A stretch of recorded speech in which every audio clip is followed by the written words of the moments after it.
Instituto Nacional de Transparencia, Acceso a la Información y Protección de Datos Personales. Comisionado Guerra, por favor, tiene el uso de la voz. Posteriormente, comisionado Acuña. Muchas gracias, comisionado Acuña. Bueno, estoy totalmente de acuerdo con el sentido de la resolución que se hace al sistema de administración tributaria de nuestro país, que hay que decirlo, por los últimos años ha tenido un incremento en su eficiencia recaudatoria, que era pues, uno de los grandes males que aquejan este país, un país pues, muy débil fiscalmente por el monto de los ingresos que se reciben, ingresos fiscales en proporción al PIB que hay en este país. Si lo comparamos con otros países de igual desarrollo que el nuestro, es el país que en América Latina tiene la recaudación más baja, solo a niveles de Haití, ¿sí? En ese sentido, y que siempre ha sido una paradójica, porque en México existen tasas impositivas altas, porque el ISR de México y la tasa máxima del 35%, si la comparamos con otros países, pues es una tasa alta. Por ejemplo, en Chile es el 18%, en Brasil en alrededor del 28%, cambia muchísimo, son como aquí, hacen misceláneas fiscales según pues, la necesidad del año entrante, etcétera, ¿no? Cuestiones que pues no debiesen ser en el sentido. Ahora hemos tenido una mayor estabilidad en términos de las tasas impositivas. Dicen que en este país las misceláneas fiscales y las reformas electorales se hacen ad hoc, dependiendo, ¿no? Son lo que más se modifica, ya le debían de llamar misceláneas electorales también, porque pues así son, ¿no? O sea, según, ya viene otra reforma electoral, ¿no? Si no me equivoco. En ese sentido no podemos generar estabilidad, en parte fiscal ya la ha habido, digamos, en estos últimos años, y creo que, pero seguimos teniendo un problema, digamos, de recaudación, y decía, bueno, ¿por qué? Una pregunta que se hacen mucho, no solo los economistas, sino creo que todas las personas, ¿por qué teniendo tasas altas en nuestro país, decía el ISR y el IVA, que son los dos impuestos más importantes, el IVA de México también a nivel internacional es alto? Hay un estudio del Banco de México donde compara las tasas fiscales de México con los países, digamos, con varios países, tanto de nuestro nivel de desarrollo como de otros, y las tasas impositivas en México, digamos, están ligeramente altas en términos de lo que son los promedios internacionales. Pero paradójicamente tienes altas tasas y baja recaudación, o sea, tu T minúscula, que es la tasa, es alta, y tu T mayúscula, que es la recaudación total, es baja. Y esto porque se multiplica por una cosa que se llama la base fiscal o la base tributaria, y la base tributaria en nuestro país es muy débil, o solo es muy acotada a lo que se le llaman los contribuyentes cautivos, en ese sentido, y tenemos un gran problema de evasión, elusión fiscal, etcétera. Aparte también de que tenemos una serie de excepciones fiscales que se han ido disminuyendo, que significan el 6% del PIB. Entre ellas, pues una de ellas es obviamente la exención de IVA a medicinas y alimentos, que ha sido muy discutida, pero bueno, está ahí. Pero hay otras evasiones a diversas industrias, como puede ser la de la producción agropecuaria en nuestro país, y que alguien diría, bueno, pues es que es muy importante promover la agricultura, sí, pero bueno, ¿qué agricultura? Porque hay empresas pues muy importantes, digamos, que producen y que están exentas, también todas las empresas editoriales, algunas concesiones a autotransportes, etcétera, etcétera. Tenemos, como dice José Ángel Gurría, un queso, pues Gruyère, porque tiene muchos hoyos fiscalmente hablando. Pero bueno, voy, digamos, sin más allá, que digamos, no podemos evadir que en estos últimos días, a partir del domingo, pues a nivel internacional se conoció lo que se llama los papeles de Panamá, que es una investigación, una documentación que se dio a luz por un grupo internacional de periodistas, donde se dispuso información de una corredora financiera de Panamá, en ese sentido, y en la cual pues involucra a personajes de todo el mundo, entre ellos pues políticos, primeros ministros, deportistas, organizaciones de deporte, como la Federación Mundial de Fútbol o la FIFA, digamos que pues era evidente, digamos, en el sentido, y muchas cuestiones, y obviamente pues también salieron a relucir algunos empresarios mexicanos en ese sentido. Y creo que está relacionado en términos de las tareas de fiscalización, que es lo que se está preguntando que realiza el SAT.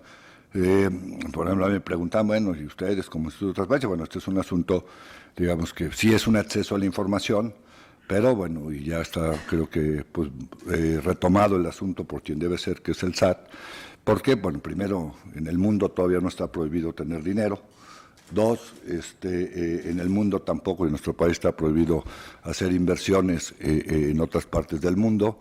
Y bueno, pues a veces hay estas partes del mundo compiten fiscalmente a través de lo que algunos les llaman incentivos fiscales. Baja tus impuestos al ingreso a los activos financieros, en términos financieros, y pues vas a traer, digamos, dinero a tu país, y es lo que se denomina paraísos fiscales. Como decía alguien, no conozco ningún paraíso, si fiscal no es, pues no es paraíso, ¿no? En ese sentido, hasta ahí, digamos, no hay ninguna cuestión que esté prohibida y pueden ser, digamos, transacciones financieras internacionales en regla. El problema que está presente y declarado por el licenciado Aristóteles, pues que obviamente esta información pues tiene que ser cotejada con las declaraciones de las personas. Primero saber, digamos, también, porque también a veces pues puede existir información, aquí había que ver la información, cómo está y finalmente si está, pues tiene veracidad, digamos, de las cantidades de dinero y obviamente en las instituciones financieras. Pues, obviamente hay acuerdos internacionales de intercambio de información entre instituciones financieras con el objeto, pues obviamente, de evitar la evasión fiscal a nivel internacional. Y es claro que en este caso, mexicanos que tengan su residencia en México, no importando, digamos, dónde vivan, pues sus ingresos tienen que ser declarados. Primero, la procedencia de sus ingresos, de dónde vinieron. Pueden venir de negocios hechos en el país o de negocios hechos en el extranjero, pero tienen que tener una procedencia. Lo primero que hay que ver es si su procedencia es lícita o no, y si no fuese el caso, pues bueno, esto sería por otro cordón, que sería a través de la Procuraduría, etcétera, en el sentido de poder ver. Si la procedencia de sus ingresos son lícitos, en ese sentido, vuelvo a insistir, no está prohibido invertir en estos para obtener dinero en los paraísos fiscales, si la procedencia es lícita, pues lo que hay que ver es que esos ingresos estén reportados en las declaraciones anuales que hacen. Tanto la cantidad de dinero, en un caso, por ejemplo, se manejan pues 100 millones de dólares en un periodo de una semana de inversiones, si están reportados en sus declaraciones fiscales, no de la persona, sino de las personas que, a los nombres de los que están estos recursos. Primero a ver si hicieron declaración, luego si hicieron declaración, si estos ingresos están reportados. Y si están reportados también los intereses que estos ingresos reportaron, porque aunque al estarlos en una institución financiera internacional, pues generan obviamente intereses, digamos estos, los cuales pues obviamente el SAT tiene acceso a esa información, aunque esté en otros países, aunque esté en estos paraísos fiscales, es un, digamos, acuerdo internacional que existen y que a todos los países les conviene, evidentemente, conocer, pues y con esto, pues ver si están declarados. Si no es el asunto, pues iniciar los procedimientos. Uno es, digamos, el del crédito fiscal, para que, digamos, se pongan al corriente, por decirlo de alguna forma, con las multas pertinentes, que muchos de estos casos pueden llegar al 100%, digamos, de los pagos que no se habrían hecho de algunos ingresos no declarados, siempre y cuando estos ingresos sean obviamente lícitos, como si no, bueno, pues van por otra cuerda en ese sentido. Entonces, creo que el papel de fiscalización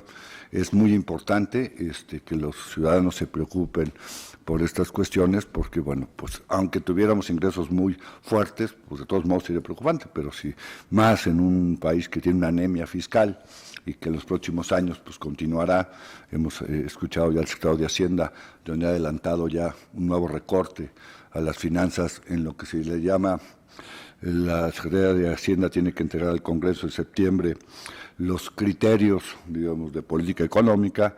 Pues por primera vez, y qué bueno, vamos a tener los precriterios, ya están los precriterios, donde, bueno, se asume ya un gasto inicial de 170,000 millones de pesos, digamos, inicialmente. Todavía no se sabe en dónde, pero lo que dijo, pues ya sabe que esta es la cantidad de partida, podrá ser no menor, pero sí podrá ser mayor en ese sentido. Entonces, creo que este acceso a la información, pues de que todas las personas podamos enterarnos de cuáles son las acciones de fiscalización, que vuelvo a repetir, en estos últimos años, uno lo puede ver, se han incrementado de forma importante y han dado resultados. Una de las cosas que explica que la crisis no sea tan profunda en nuestro país, con una caída del precio en su mejor momento de $110 a su peor momento, de casi $20, donde este país, pues la tercera parte de sus ingresos fiscales dependen de los ingresos petroleros, pues obviamente si no hubiera sido por este incremento en la recaudación, tanto por la reforma fiscal que se hizo al inicio del periodo o de esta administración, como una reforma estructural, pero sobre todo también del incremento de la recaudación, pues vía estas acciones de fiscalización y de reducir las acciones de evasión o elusión fiscal en ese sentido, ¿no? Entonces, pues bueno, creo que es importante, es una discusión que hoy está a nivel internacional, que ya llevó a la renuncia de un primer ministro. Alguien diría, oye, ¿el de la FIFA va a renunciar? No, no va a renunciar porque ya lo renunciaron desde hace rato, en ese sentido, y que está ligado a otros actos que todos conocemos de esta federación. Existen futbolistas que sean muy buenos, aunque el domingo no fueron tan buenos Messi contra el sábado, pues que están también ligados a estos casos de mal manejo de sus inversiones y sobre todo, vuelvo a decir, a la no declaración, ¿no? O sea, invertir no tiene problema en el sentido, en el lugar del mundo que uno considere más conveniente, finalmente su patrimonio, que uno sabe dónde lo coloca. El problema está en que estos ingresos, uno, sean lícitos y en el otro caso, pues muy importante, que se declaren y paguen por lo que tienen que pagar, como lo hacen pues todos los mexicanos. Muchas gracias por sus comentarios.